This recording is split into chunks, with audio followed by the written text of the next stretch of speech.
Everybody,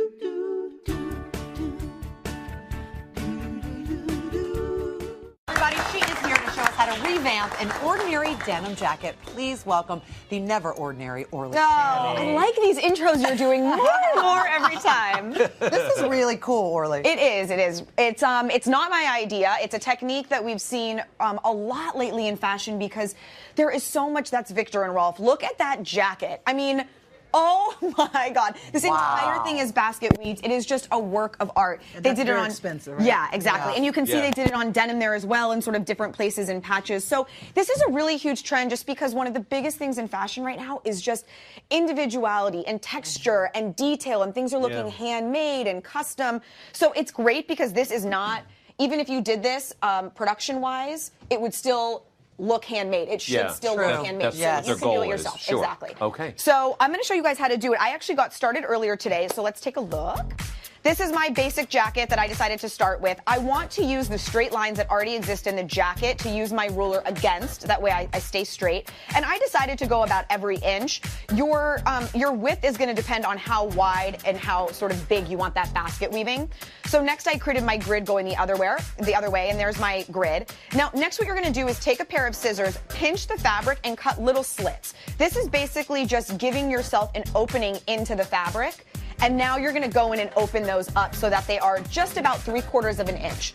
By not going the full inch, you maintain the center of each square. Because if you cut all the way, you just cut your jacket apart. So you want to make sure you've got those little openings there. Next, you're just going to cut up some strips of fabric. That way you have something to actually work with. So you want to cut strips that are going to fit through the hole that you created. So again, right around 3/4 of an inch is what I want, and that's what we did. So I'm going to show you guys how to weave through it. I've done a version here as well on the same jacket so you can see. But basically what you do is you're going to take your denim. Which, by the way, this darker denim looks so cool up against it. I thought it was leather. Yeah. I just realized it was And denim. you know what? One of the coolest things about it is that depending on the denim that you get, the reverse side is always a different shade. Almost always. So even on this jacket that I did up here, you can see this is the outside and that right there was the inside. So for every denim that you have, you're going to have two colors, and it's even more noticeable in this particular But you want to go denim, or could you do something else? You could do something else if you wanted. Totally. You could do any kind of rule material. breakers, what they call So it. what we're going to do is You could take do that little seersucker thread, if you'd we're like, going to Mark. push this inside, and now we're going to come up through the top. And you're just going to go in and out just like this. And you're going to end whichever area your last piece ends. If it ends out, leave it out. If it ends on the inside, leave it on the inside. Now, the next thing that you want to make sure you do is for your next one, you want to create kind of a checkerboard pattern. So what you're going to want to do is go opposite than you previously did. So I will explain that. So I mean, flip it upside down? Yeah. That way you don't, you have a checkerboard sort of feel to it? Yeah, exactly. That's kind of the way that this looks really cool. So see how this is this denim and now this is this denim. So you want to create that. So each way as you're going up, you continue to alternate.